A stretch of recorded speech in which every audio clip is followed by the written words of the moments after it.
Newport News, en Virginie, et les localités voisines abritent des dizaines de milliers de membres de la marine. Non loin de là, Norfolk est la plus grande base navale au monde. De cette base, les marins américains partent en mission et reviennent des mois plus tard, toujours très heureux, à l'idée de retrouver leur famille.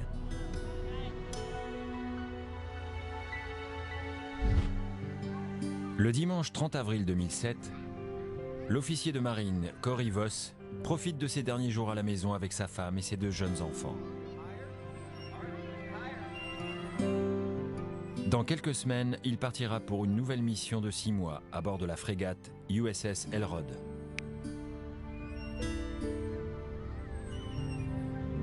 Cory veut passer le plus de temps possible avec sa famille, car il sait qu'ils vont énormément lui manquer. Il était toujours avec ses enfants. C'était vraiment un super papa. Il les emmenait partout. Il passait beaucoup de temps avec eux.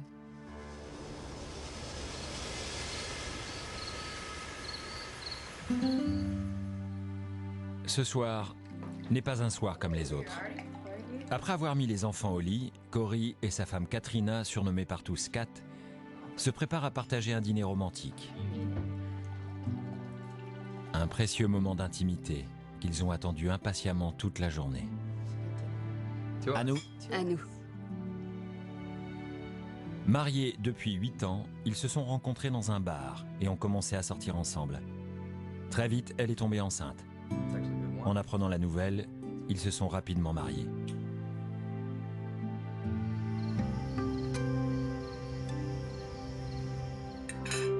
Après le dîner, Kat demande un petit service à son mari, en récompense de ses efforts en cuisine.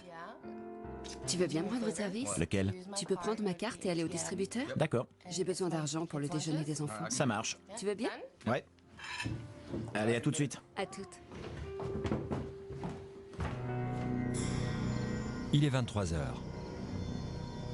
La banque est située à seulement 4 km, dans un quartier commerçant et sûr.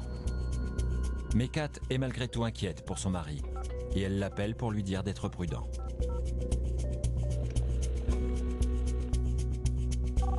Elle est coutumière de ce genre de comportement. Je t'appelais juste parce qu'il est tard. Elle était de nature inquiète et instable.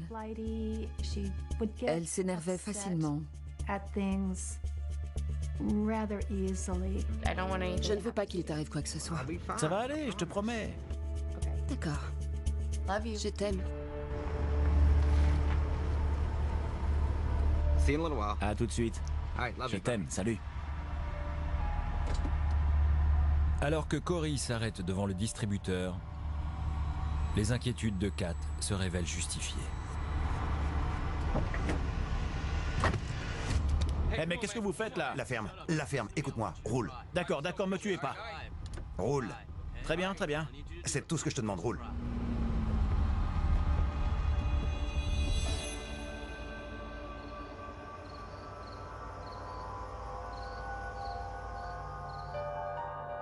Il est maintenant 23h30. Cory devrait être de retour depuis un quart d'heure. Kat l'appelle sur son portable, mais il ne répond pas. Tu ne décroches pas et je voulais juste savoir si tout allait bien. Si tu rentrais bientôt. Rappelle-moi dès que tu as ce message. Je t'aime. À plus.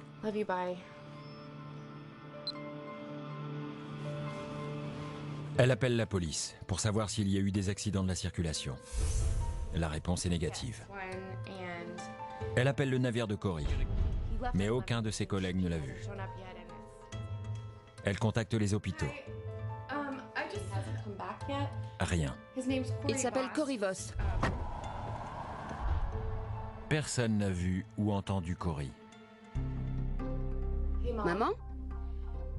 À 3 heures du matin, elle réveille sa mère qui lui propose de l'aider. Je ne savais pas qui appeler. Si tu as des nouvelles, préviens-moi. Merci. Au revoir. Sa mère fait le tour du quartier en voiture, à la recherche du véhicule de Cory. À 6 heures du matin, Kat prévient la police. Bonjour, je voudrais signaler une personne disparue. Katrina Voss a appelé la police de Newport News pour signaler la disparition de son mari. Elle a dit que vers 23 h la veille, il était allé à ce distributeur pour retirer de l'argent et que depuis, elle n'avait pas eu de nouvelles. La police envoie un agent chez elle pour avoir plus de renseignements. Répétez-moi encore tout ça. Je lui ai juste demandé de retirer de l'argent pour le déjeuner des enfants. Entendu? Il est parti vers 23 h. Pendant ce temps, un employé d'un bureau proche du distributeur appelle la police pour signaler un véhicule suspect. Un pick-up semble avoir été abandonné sur le parking. Mais il n'est pas vide.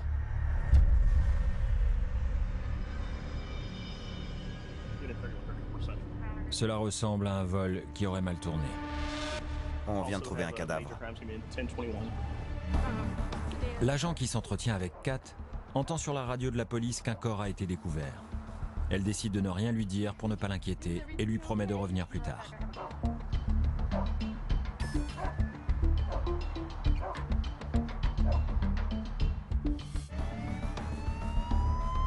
Les enquêteurs de la brigade criminelle arrivent sur place. On a mis en place un périmètre de sécurité. Le véhicule de la victime est égaré là où se trouve la camionnette grise. Au départ, on a pensé à un vol. Ensuite, on a appris que sa femme avait signalé sa disparition. Dans l'heure qui a suivi, on est allé voir sa femme pour savoir pourquoi elle avait signalé sa disparition.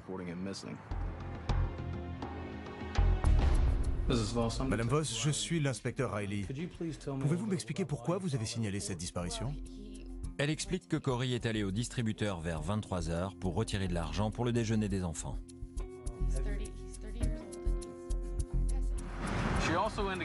Elle a également précisé qu'elle lui avait parlé plusieurs fois au téléphone, alors qu'il était en route vers le distributeur, pour lui dire d'être prudent, pour lui demander s'il avait verrouillé sa portière. Dans la pièce voisine, un autre policier parle avec la mère de Kat. Pour confirmer l'identité de la victime, il lui montre une photo prise sur le lieu du crime. Elle est devenue hystérique, tout comme sa mère. Elle pleurait, elle criait, elle est tombée à genoux et elle avait du mal à respirer. La nouvelle du meurtre met en émoi la communauté très unie des marins. Quand les gens ont acheté le journal le lendemain et lu les gros titres, ils étaient bouleversés. C'était un jeune officier de marine, il avait une femme et 2 enfants, il avait été tué par balle. L'histoire est d'autant plus tragique que Corey semble avoir été choisi au hasard. Mais quand la police examine de plus près son corps, elle n'est plus aussi certaine qu'il s'agit d'un simple vol. Quand quelqu'un se fait tirer dessus au cours d'un vol, il reçoit 1 ou 2 balles, pas plus, parce que les agresseurs veulent prendre la fuite au plus vite. Mais là, il avait reçu 5 balles, et cela voulait dire que l'agresseur était resté un peu plus longtemps. On penchait pour un crime passionnel ou un règlement de compte. Les enquêteurs ont une première piste. Des images de vidéosurveillance montrent Corey en train de se pencher vers le distributeur pendant qu'un probable agresseur pénètre dans son véhicule.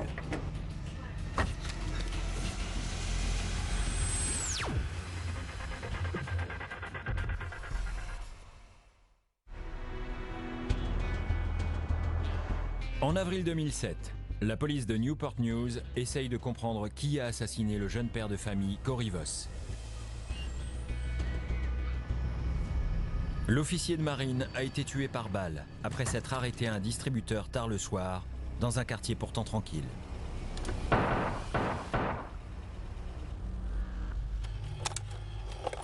Les images de vidéosurveillance enregistrées par la banque révèlent qu'il a essayé sans succès de retirer de l'argent sur un compte ouvert récemment par sa femme. Un inconnu fait irruption sur le siège passager, mais malheureusement, la qualité des images ne permet pas de distinguer son visage. On voit un homme entrer dans le véhicule, mais l'image n'est pas assez nette pour savoir de qui il s'agit. Quelques instants après, le véhicule redémarre.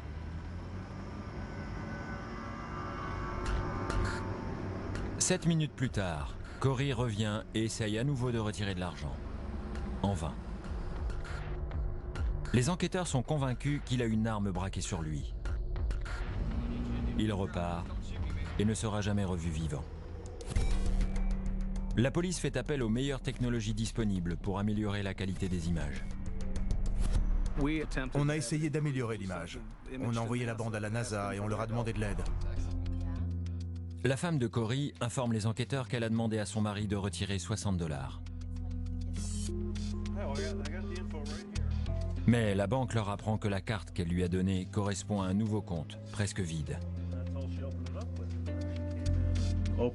Il a été ouvert avec juste $5 dessus. Il a essayé de retirer 60, puis 40, puis $20. Et bien sûr, c'était impossible. Il n'y a que $5.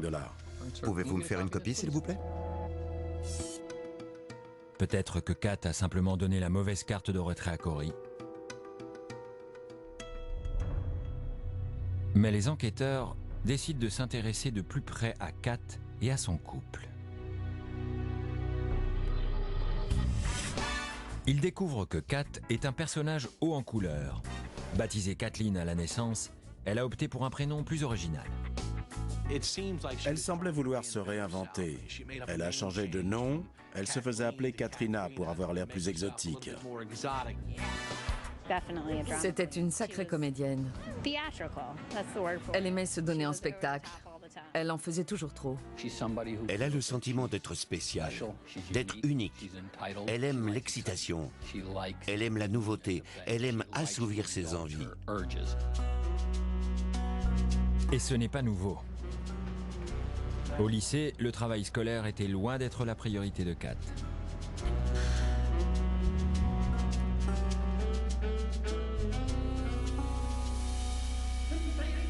Comment peux-tu justifier ça? À 17 ans, elle tombe enceinte.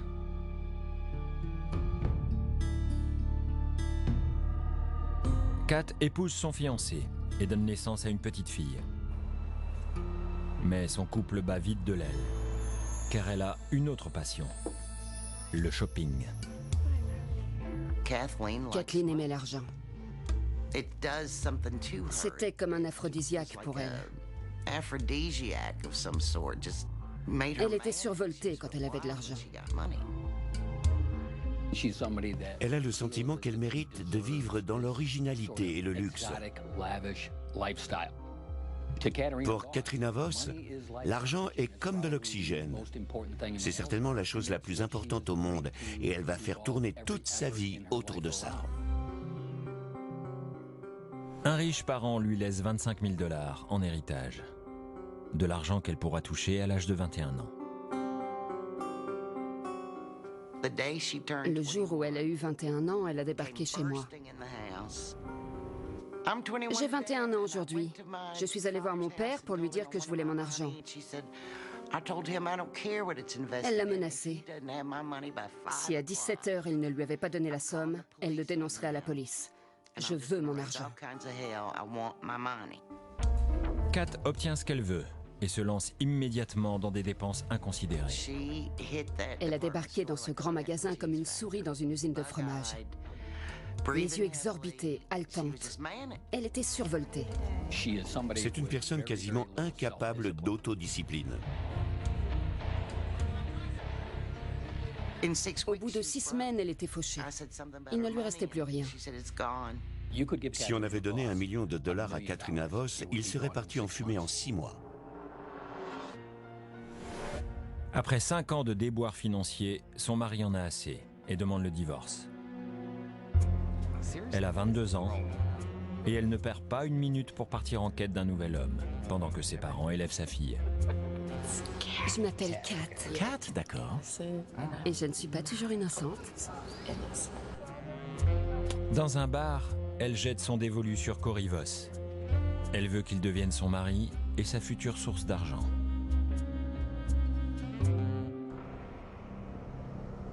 Les enquêteurs découvrent que Corey a lui aussi connu une adolescence mouvementée, abandonnant le lycée et multipliant les mauvaises fréquentations. J'étais morte d'inquiétude pour lui. Je n'arrêtais pas de dire S'il tient jusqu'à l'âge de 18 ans, ça ira. Beaucoup de ses amis sont tombés dans la drogue, les gangs, et ont fini en prison. Mais en 1995, Corey retourne à l'école et s'engage dans la marine l'année suivante. Il semble enfin être dans le droit chemin. Pour tous les gens avec qui il a travaillé, il était un exemple. Il connaissait très bien son boulot. Tous ses collègues adoraient travailler avec lui. Corey trouve sa vocation. La marine l'envoie s'entraîner comme officier. Il était confiant, il savait ce qu'il voulait, il savait où il allait. Il avait un projet. À son retour, il était devenu un homme. Corey a aussi trouvé l'amour, et il est comblé. Et il semble même avoir apprivoisé sa jeune fiancée fougueuse. Mais les apparences sont trompeuses. C'est Katrina qui avait le pouvoir. Elle était exigeante et elle contrôlait tout. Elle pouvait jouer n'importe quel rôle. Elle pouvait être séduisante, aimante et charmante en apparence. Je suis sûr qu'elle lui donnait l'impression de l'aimer. Elle n'a pas dû mettre longtemps à comprendre qu'elle pourrait obtenir tout ce qu'elle voudrait de Corey. Quand Kat est présentée à la mère de Corey, elle est bien décidée à lui faire bonne impression. Coucou maman, je te présente Katrina. Bonjour, enchantée.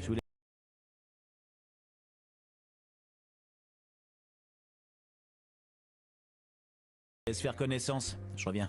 Alors, parlez-moi de vous. Elle était très sympathique, très agréable.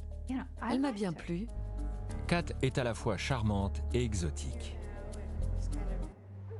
Elle raconte à la mère de Corey son incroyable histoire familiale. Elle était originaire d'Ukraine. Elle avait été élevée par son père. Sa mère était américaine. Elle a grandi en Ukraine sans sa mère, qui était retournée aux États-Unis. C'est un bon pays ici. Je m'y plais beaucoup. C'est très différent de l'Ukraine. Mais c'est un bien surprenant mensonge. Kat a été élevée par sa mère à Newport News et n'a jamais mis les pieds dans cette partie du monde. Elle adorait ce petit côté unique et exotique. Elle en avait tellement besoin qu'elle mentait de manière pathologique aux gens. Elle s'était réinventée. Elle mentait à tous et sur tout. Corey est amoureux et le couple ne tarde pas à se marier. Ils auront 2 enfants, un garçon et une fille. Corey part souvent en mission en mer pendant plusieurs mois. Mais Kat n'est pas du genre à l'attendre sagement à la maison. Elle aime toujours autant faire la fête.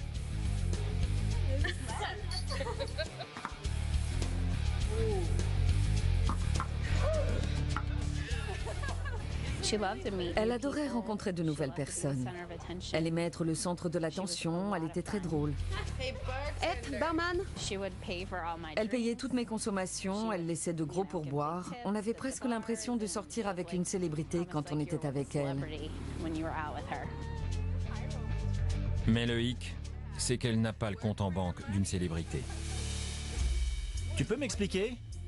Et quand Corey rentre à la maison, il doit payer les factures. Il est sans arrêt contraint d'emprunter de l'argent à ses parents pour joindre les 2 bouts.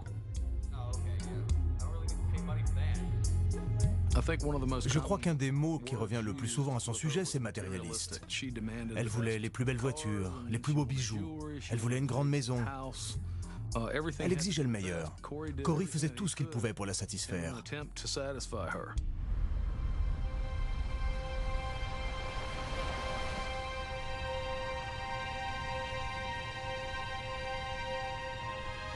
Une semaine après le meurtre, Corey est enterrée par les siens.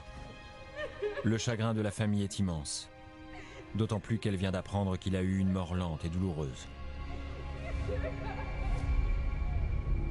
Il était paralysé à partir de la taille, et il s'en est probablement rendu compte. Il n'a pas pu bouger pour essayer de sortir du véhicule. Il a eu une mort assez atroce. Il est resté assis à se vider de son sang pendant plusieurs minutes. L'enquête marque alors un tournant inattendu. La brigade criminelle a reçu un appel d'une femme. Elle nous a indiqué que Kat avait peut-être quelque chose à voir avec le meurtre. Et elle nous a conseillé de nous intéresser à un homme appelé Michael Draven. Qui est Michael Draven? A-t-il un lien avec Kat? Et pourquoi aurait-il voulu supprimer son mari?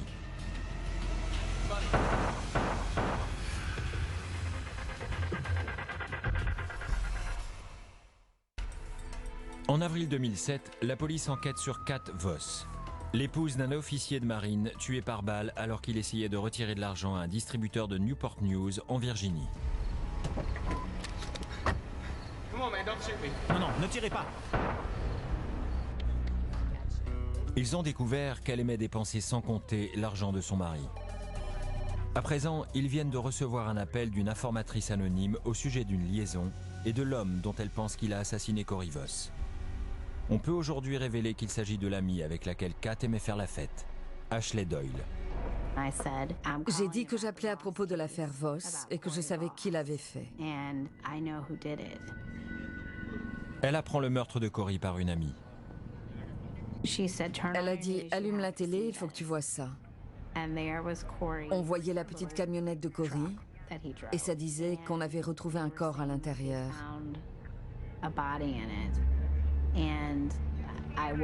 J'ai regardé et je me suis aperçue qu'il s'agissait de Cory. J'ai tout de suite su qu'elle y était pour quelque chose. Ashley accepte de rencontrer les enquêteurs et commence à leur parler de la double vie de Kat. Elle voulait qu'on ramène des hommes chez elle. Je n'étais pas toujours d'accord pour coucher avec eux, mais elle n'hésitait pas. Kat est insatiable, constamment en quête d'aventure avec des hommes ou des femmes. Mais au préalable, elle s'assure que ses enfants ne contrarient pas ses plans. Il lui arrivait de leur donner des médicaments pour qu'ils dorment et qu'elles puissent sortir de la maison et aller faire la fête. C'est une personne qui ne peut pas être fidèle. Elle en est incapable. Elle aime l'excitation, elle aime les relations nouvelles.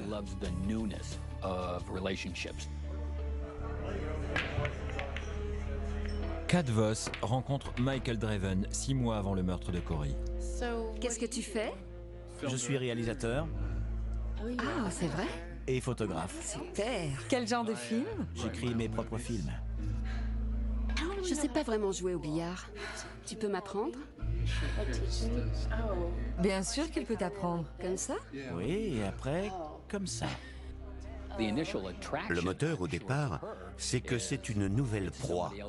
C'est ce qui l'a fait avancer. Dès qu'elle apprend qu'il a beaucoup d'argent et qu'il travaille dans l'industrie du cinéma, Kat fait en sorte d'être irrésistible.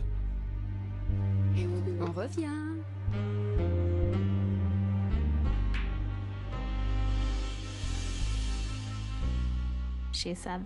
Il lui a dit qu'il vivait dans un quartier ultra chic, dans une maison immense, et qu'il était un photographe très connu.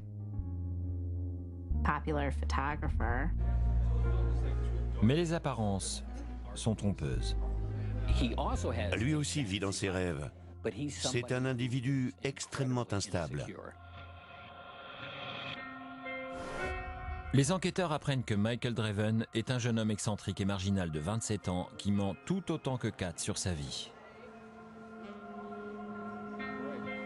Son compte MySpace indique qu'il est producteur de cinéma et président de la société Red Snow Film. C'était un rêveur. Il se faisait passer pour un producteur, un acteur et un écrivain. Il racontait qu'il gagnait beaucoup d'argent, mais en fait, il n'avait pas de travail. Il vivait avec sa mère et son beau-père dans une caravane, et il les aidait parfois à distribuer des journaux la nuit. Draven a une autre façon de gagner de l'argent. Il est cobaye pour la recherche médicale. C'est une manière rapide de gagner de l'argent. Ça le dispense d'aller chercher un emploi qu'il ne décrocherait pas ou qu'il serait incapable de garder. Pendant que Cory est en mer, Michael et Kat se rapprochent. Michael met même des photos de Kat et ses enfants sur sa page MySpace en prétendant que ce sont les siens.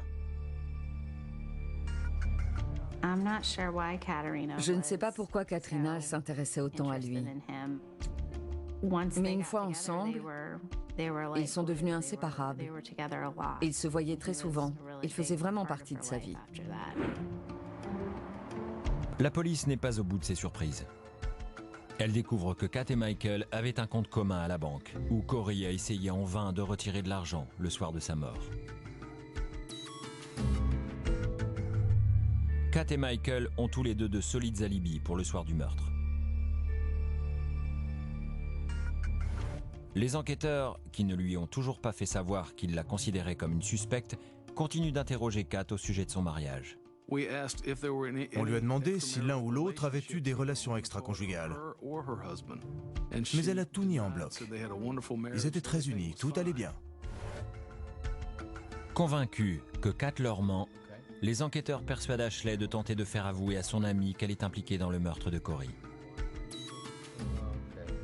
On lui a demandé si elle accepterait de porter une caméra pour nous, et elle a dit oui.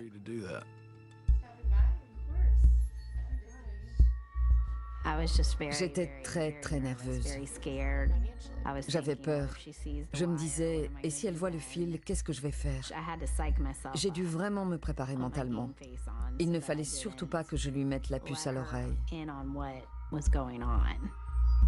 La caméra tourne pendant qu'Ashley tente d'arracher des aveux à son ami. Tu sais, j'attends toujours le chèque. Ça a vraiment été très dur. J'étais là. Mon Dieu, elle sait que j'ai une caméra.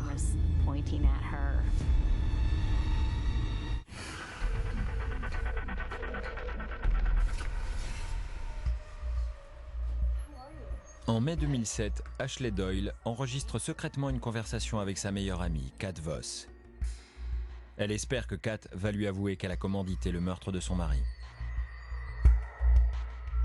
Mais la chance n'est pas avec elle. La caméra secrète fournie par la police de Newport News se bloque. Et Kat ne passe pas aux aveux. On a réussi à obtenir quelques informations, mais pas les aveux qu'on attendait. Cependant, certains éléments étaient exploitables.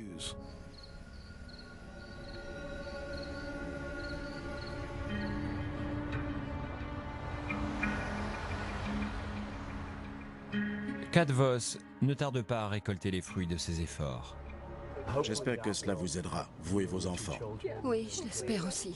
Vous avez mon numéro. Bonne chance, Madame Voss. La marine lui verse un capital d'essai d'un montant de 100 000 $. Ouais. 2 semaines seulement après le meurtre de Cory, Kat et son petit ami s'offrent des vacances.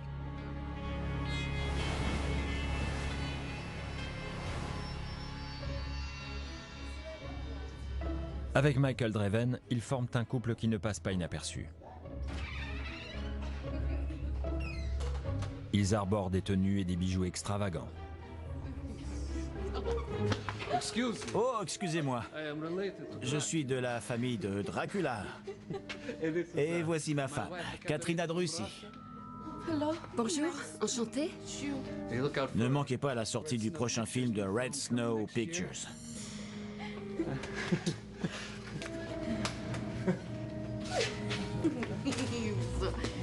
T'en rates pas une. Ils dépensent une petite fortune dans une suite luxueuse. Et tout comme elle avait dilapidé les 25 000 $ hérités à ses 21 ans, Kat jette l'argent par les fenêtres. En 6 semaines, elle a dépensé 100 000 $. Kat n'est pas inquiète. Elle attend les 500 000 $ de l'assurance vie de Cory.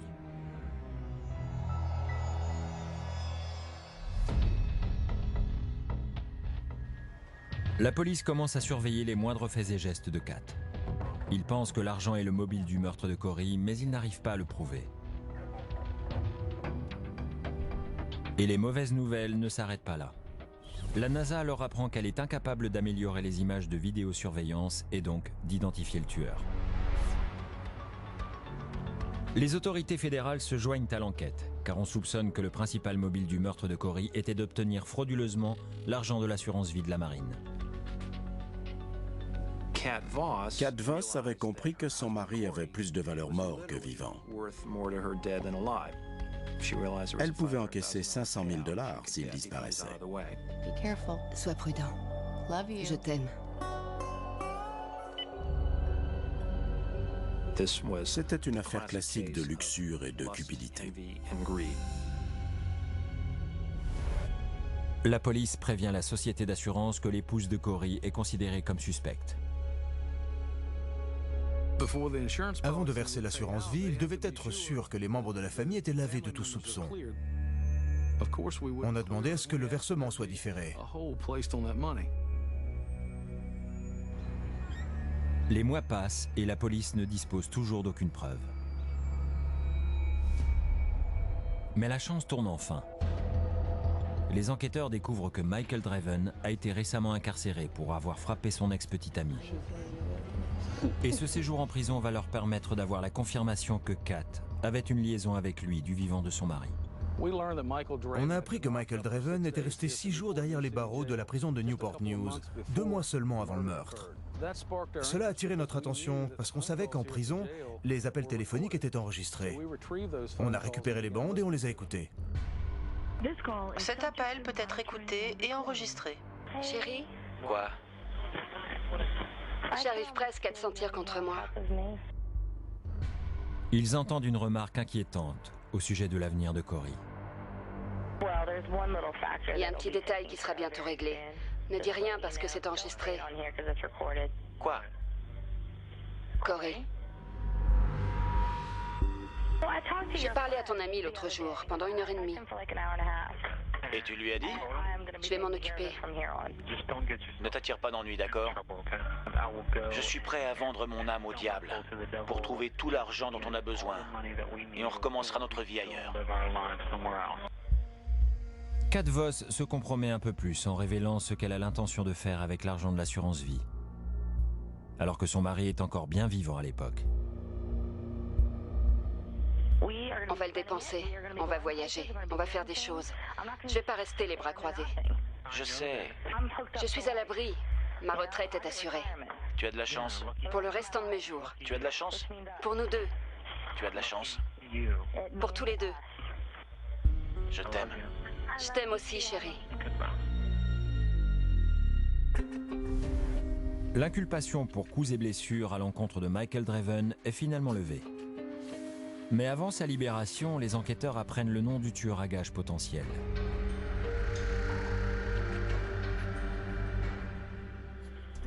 J'ai une question. Tu as dit que tu avais parlé à David.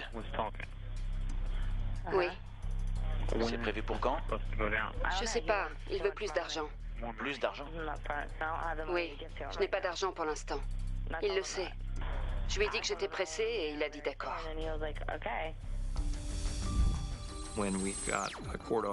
Quand on a eu l'autorisation d'étudier les relevés téléphoniques de Kat Voss, on a vu qu'elle avait appelé plusieurs fois un individu qui vivait en Virginie occidentale et qui s'appelait David Runyon.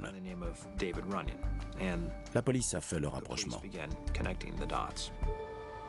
Les enquêteurs découvrent que David Runyon, comme Michael Draven, subit des traitements médicaux et expérimentaux pour de l'argent. Les deux hommes se lient immédiatement d'amitié quand ils se rencontrent à la clinique. Michael est fasciné lorsque David lui apprend qu'il a servi dans l'armée et dans la police.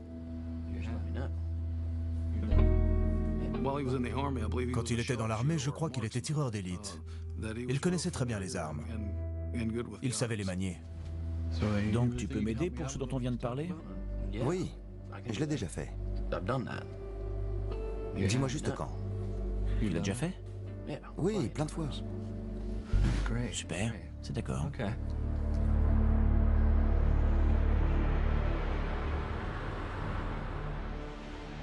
6 mois après l'assassinat de Cory Voss, Kat est ruinée et ne peut toujours pas toucher l'argent de l'assurance vie. Michael Draven a emménagé avec elle, mais elle ne renonce pas pour autant à ses habitudes. Il reste à la maison et garde les enfants, pendant qu'elle sort s'amuser.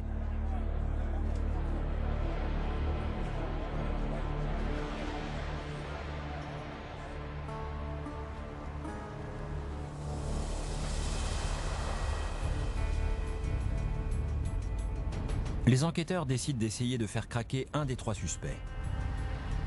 Ils suivent Michael chez Kat, tout en sachant qu'elle est sortie faire des courses. Michael, expliquez-nous un peu la nature de vos relations avec Kat. Eh bien, on est juste amis, c'est tout. Je ne vous crois pas. Je vais vous laisser une chance de nous en dire plus. Les enquêteurs sont convaincus que Kat Voss, son amant Michael Draven et un 3e homme, David Runyon, ont assassiné Cory, le mari de Kat. La police met volontairement la pression sur Michael, en lui faisant savoir qu'ils ne sont pas loin d'avoir fait toute la lumière sur cette affaire. On lui a fait part des informations qu'on détenait, et en particulier sa liaison avec Kat. On lui a même passé certains des appels qu'il avait reçus en prison. Reconnaissez-vous cette voix? Je t'aime. Je t'aime aussi, chérie. Dites-nous la vérité, Michael. Il ne savait pas quoi dire. C'était sa voix. Et avec Kat, ils discutaient de leur avenir, de leur mariage, de l'assurance vie. Oui, on a eu une relation sexuelle. Si on devait évaluer les 3 personnes impliquées, c'est-à-dire Katrina Voss, Michael Draven et David Runyon, et si on devait désigner le maillon faible, ce serait Michael Draven. Et la police a fait un très bon choix. Ils ont mis la pression sur Michael Draven en sachant qu'il ne la supporterait pas. Et Michael Draven a été le premier à flancher. En écoutant leurs appels téléphoniques et en surveillant leurs moindres mouvements, la police parvient à rassembler des preuves. Si on te demande, je distribuais des journaux Pour ma mère, compris? Ça marche.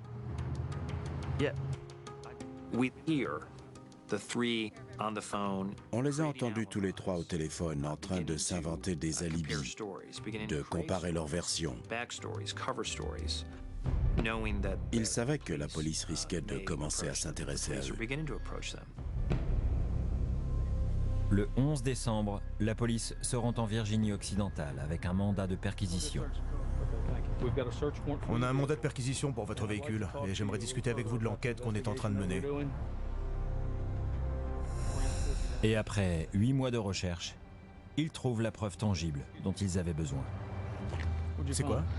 Une carte de Newport News. Il y avait des notes manuscrites au dos de la carte. Il y avait une description de la camionnette de Cory, disant que l'enjoliveur avant droit ou gauche manquait. Et il y avait aussi des notes qui décrivaient le lieu du meurtre. La police arrête David Runyon pour le meurtre de Cory Voss. Il reconnaît que la carte lui appartient, mais il refuse de dire quoi que ce soit d'autre. Il a dit « Je vais probablement avoir besoin d'un avocat ». Et je lui ai répondu « Oui, même de plusieurs ». Le lendemain, la police prévoit d'arrêter Draven. Mais il y a un ultime rebondissement. L'écoute de ses conversations téléphoniques révèle des informations inquiétantes. On savait qu'il déambulait dans la ville avec son téléphone portable et qu'il avait déclaré qu'il allait se jeter d'un pont. On a essayé de le localiser en s'aidant des bruits qu'on entendait derrière et des informations GPS de son téléphone.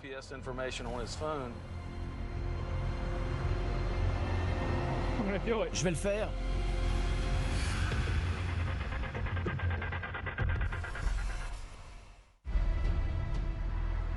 En décembre 2007, la police de Newport News, en Virginie, retrouve le suspect de meurtre, Michael Draven, alors qu'il menace de se suicider. Michael. Michael, posez ce téléphone. Posez ce téléphone. C'est fini. Posez ce téléphone, Michael. Vous êtes en état d'arrestation. Posez ce téléphone tout de suite. Maintenant, Michael. Allez, faites-le. Maintenant. Descendez. Descendez. Il est apparu totalement abattu. Il semblait mentalement épuisé et même presque soulagé que tout soit fini.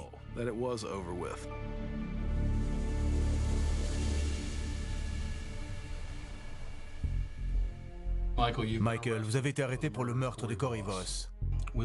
Est-ce que vous voulez bien appeler Kat? Vous savez qu'elle est la seule à ne pas avoir été encore arrêtée. Acceptez-vous de nous aider en l'appelant et en lui demandant de passer vous prendre quelque part? Oui, je peux l'appeler. Je suis bon acteur.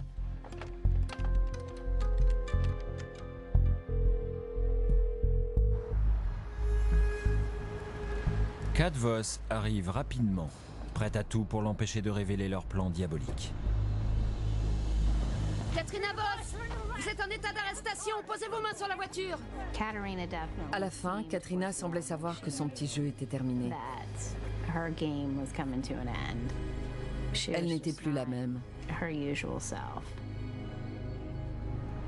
8 mois après la mort de Cory, les 3 suspects ont enfin été arrêtés. La police espère que l'un d'entre eux va accepter de parler. Pour pouvoir les condamner, ils ont besoin de rassembler davantage d'éléments.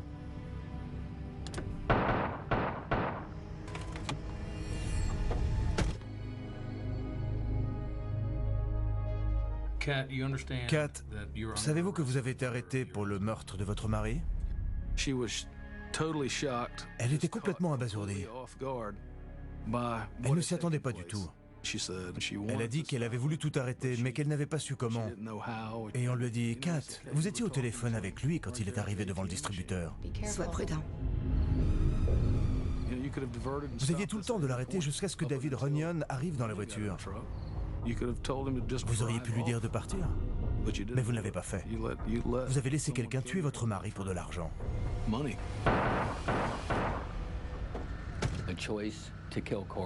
Si elle a choisi de tuer Cory, c'est parce qu'elle ne voulait plus attendre. En le tuant, elle pouvait toucher l'argent de l'assurance vie. Et avoir cet argent, c'était plus important que n'importe quoi d'autre au monde. Et lui donnait les moyens de mener la vie qu'elle voulait, vraiment. C'était l'idée de Michael. Je n'ai rien à voir avec tout ça. C'était l'idée de Michael. Vous pouvez l'écrire. Pour échapper à la peine de mort, Kat Voss accepte de témoigner contre Michael Draven et David Runyon. Elle est condamnée à la prison à perpétuité pour le meurtre de son mari. Mais alors qu'elle s'apprête à témoigner, le procureur décide finalement de ne pas la faire venir à la barre.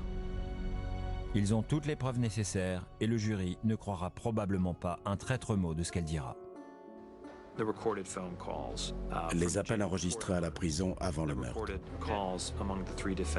Les appels entre les 3 accusés après le meurtre. Les emails, le mobile, l'argent, tous ces éléments étaient accablants aux yeux du jury et prouvaient la culpabilité des 2 accusés. Michael Draven est à son tour condamné à la prison à perpétuité. Une fois que Cory a été assassiné, Michael Draven n'était plus utile à Katrina. Et cela en dit long sur elle. Les gens qui l'entouraient n'étaient là que pour servir ses intérêts.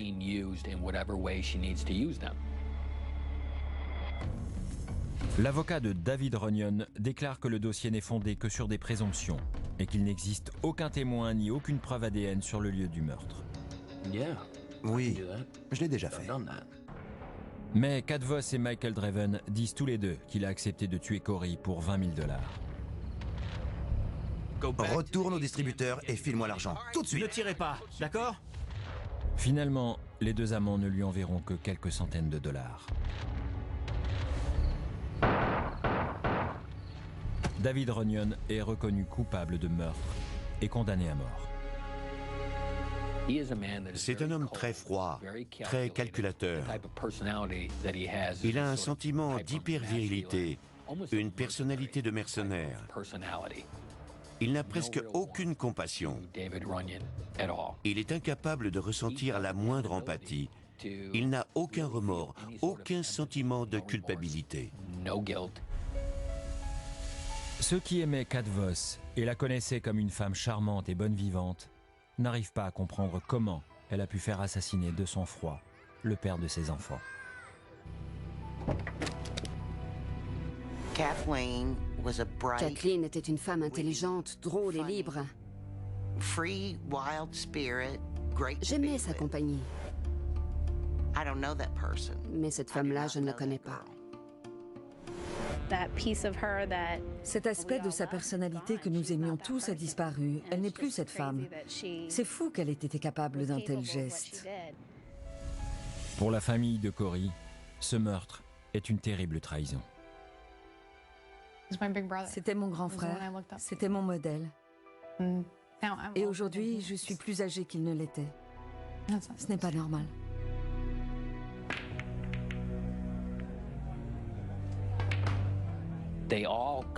Ils forment un duo redoutable.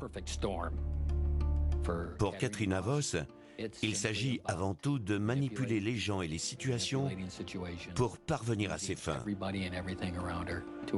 Et elle entraîne Michael Draven dans son délire en le manipulant. Il y a quelqu'un que je veux tuer. Le père de ses enfants. Sois prudent. Je t'aime, à tout à l'heure. Et elle tire toutes les ficelles sans que cela l'empêche de dormir. Je ne pense pas que Katrina ait jamais ressenti la moindre culpabilité pour ce qu'elle a fait. C'est un crime particulièrement cruel.